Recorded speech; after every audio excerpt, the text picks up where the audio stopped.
La Cour d'appel est claire. La loi 21 est une loi constitutionnelle et elle ne pose pas de problème. De fait, elle reconnaît le droit des Québécois à se donner les règles pour assurer la laïcité de l'État québécois. La page est tournée.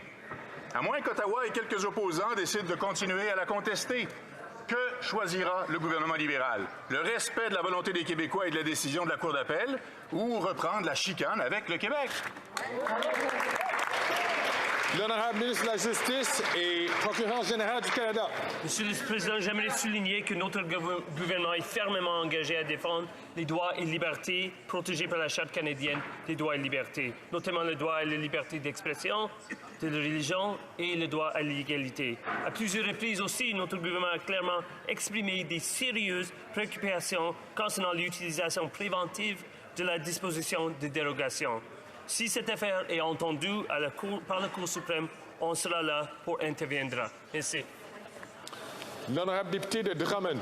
C'est bien le respect de la Charte et ce serait bien aussi le respect des décisions du tribunal, Monsieur le Président, parce que malgré ce que disent les libéraux, la loi 21 n'a rien à se reprocher. Elle est constitutionnelle et tout à fait légitime. Elle est un pilier du vivre ensemble harmonieux que souhaitent les Québécois.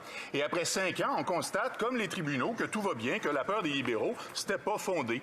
Maintenant que la Cour d'appel a rendu son jugement, le gouvernement va-t-il respecter et s'engager à ne contester ni directement ni indirectement la loi 21. Oui.